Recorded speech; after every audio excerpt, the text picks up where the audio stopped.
नमस्कार, जौहर मैनल कुमार, आप देख रहे हैं 47 पे। इस वक्त राजधानी रांची के आकाश कॉम्प्लेक्स ड्रोंडा के पास में है, जो आज साइबर कैंप के लेकर एक प्रेस कॉन्फ्रेंस रखा गया है। क्या कुछ लेकर प्रेस कॉन्फ्रेंस किया गया, आइए आप लोग को सुनाते हैं। रांची के टैलेंट को पूरे विश्व के पटल पे लाना इस टूर्नामेंट का उद्देश्य है।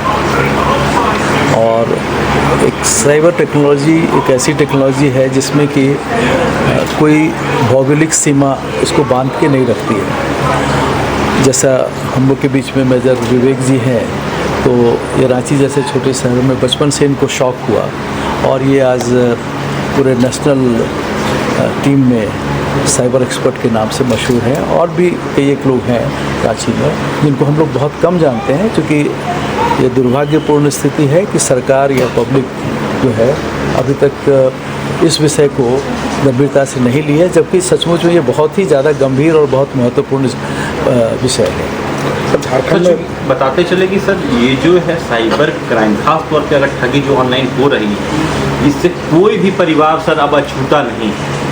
अगर राजकीय स्तर पे बात करें, राष्ट्रीय स्तर पर बात करें, और इस मामले में झारखंड जो है सर अब पहले नंबर पे आ रहा है जहां से ठगी की जा रही है। देवघर हो, जामताड़ा हो, पाकुड़ हो, इस तरह के क्षेत्रों से खास तौर पर। देखिए, साइबर क्राइम में जामताड़ा का नाम काफ़ी है, इसमें कोई शक नहीं। बहुत इनोवेटिव तरीके से वो लोग करते हैं।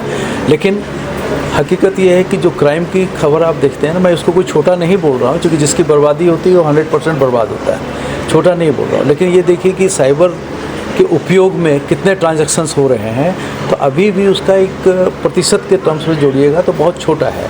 लेकिन ये भी नहीं होना चाहिए। और विदेशों में कुछ इस तरह की व्यवस्था है कि यदि कोई के साथ में क्राइम होता है तो उसको वो कंपनसेट करते हैं, जो उनके टोटल लाभ का एक छोटा सा हिस्सा होता है, जिसको नुकसान होता है उसको भरपाई कर दी जाती है।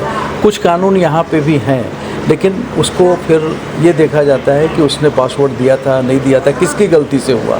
तो प्रायः आम आदमी अपने गलती को, मतलब आम आदमी को ही गलत समझा जाता है कि तुम्हारी गलती से ऐसा हुआ, तो इसलिए उसको लाभ नहीं मिलता है। खास तौर पे सब थाने की बात करें, थाने में अगर साइबर क्राइम की अगर बातें लेकर के जाते हैं, लोग शिकायत लेकर के जाते हैं, थाना प्रभारी हुए, थाना स्तर से लोग ये कहते हुए नज़र आते हैं आपने पासवर्ड दिया है। साइबर लिटरेसी सिर्फ सब नौजवानों के पास है, जो शिक्षित हैं उनके पास है, लेकिन साइबर सिक्योरिटी की बात करें, वो बुजुर्ग जो पेंशनधारी हैं, ऐसे लोगों के पास साइबर सिक्योरिटी और ऐसे ऐसे नायाब तरीके लेकर के आए हैं। अब ये फ्रॉड AI टेक्नोलॉजी का इस्तेमाल करते हैं, आपके परिवार का हिस्सा बन करके आपको कॉल करते हैं। ऐसे में आपको यकीन करना पड़ता है और कोई पैसे की रिकवरी नहीं हो पाती। देखिए, अभी इसी विषय पे मैं विवेक जी से बात कर रहा था कि ये तो ढाक में पात ये चलता रहेगा, तो ऐसा क्यों नहीं हो रहा है कि बैंकिंग सिस्टम जो है वो भी उनसे आगे निकल करके इसको रोकने की टेक्नोलॉजी का विकास कर रहा है।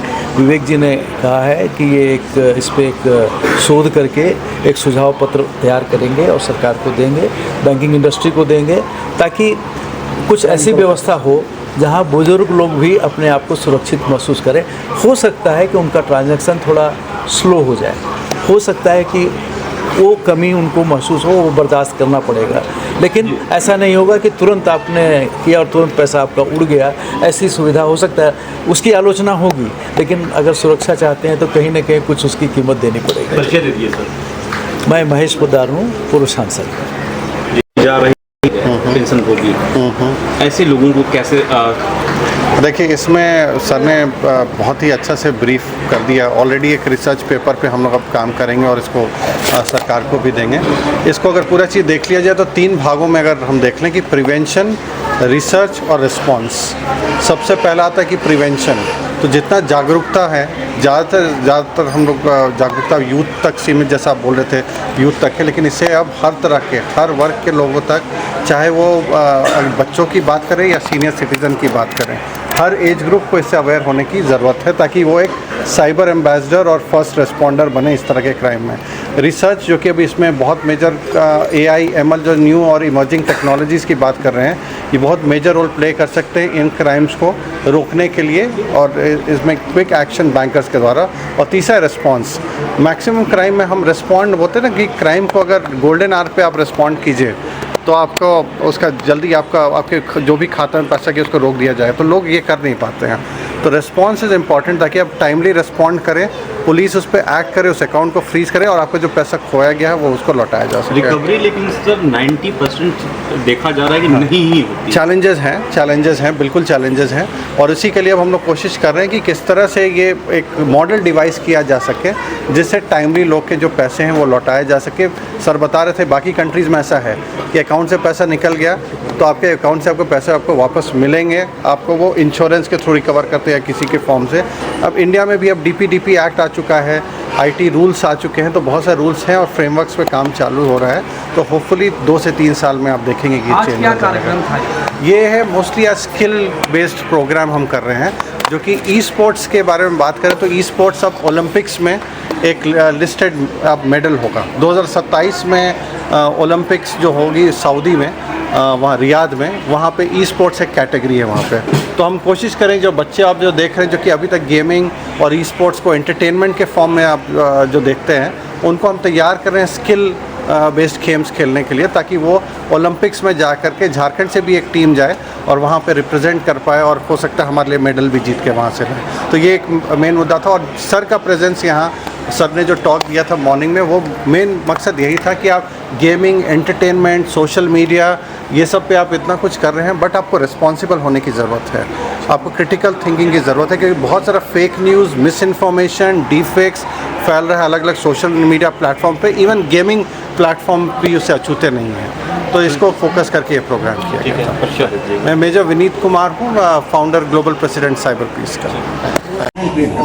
हमारा काम ये है कि कंटेंट को वेरीफाई करना कि जो भी कंटेंट मिला, ये डीप फेक का, AI का मिसयूज, अब मैं बता रहा हूँ, AI से इस तरह का वीडियोस बन जाता है और वीडियोस बनने के बाद लोग अगर उसको वेरीफाई नहीं करते, विश्वास कर लेते हैं तो सर्कुलेट कर रहे हैं, तो जितने भी उनके नेटवर्क में लोग हैं सब इन्फ्लुएंस हो जाते हैं, जो कि गलत स्टोरी का एक बढ़ावा, जैसे सर ने बताया कि पेपर में अगर पेपर में कुछ पब्लिश हो रहा है, अगर एडिटर नहीं वेरीफाई करके और उसको पब्लिश कर दिया तो सारे रीडर्स को गलत न्यूज़ चला जाता है। वैसे ही सोशल मीडिया की बात करें, चाहे वो इंस्टाग्राम की बात हो, फेसबुक की बात हो, ट्विटर की बात हो, वहाँ पे हर एक कंटेंट को बहुत सारे टूल्स हैं, रिसोर्सेज जहाँ पे लोग वेरीफाई कर सकते हैं, तो उससे जाके पहले वेरीफाई करें फिर शेयर करें। Stop, think and then act. हम लोग जनरली ग्लोबली भी बात करता है कि कोई भी चीज़ मिले तो सीधे शेयर नहीं कीजिए, थोड़ा देर रुक जाइए, उसके बारे में थोड़ा पढ़िए, थोड़ा रिसर्च कर लीजिए और फिर एक्ट कीजिए, उसके बाद उसको एक्ट करने कीजिए। मैं मेजर विनीत कुमार हूँ, मैं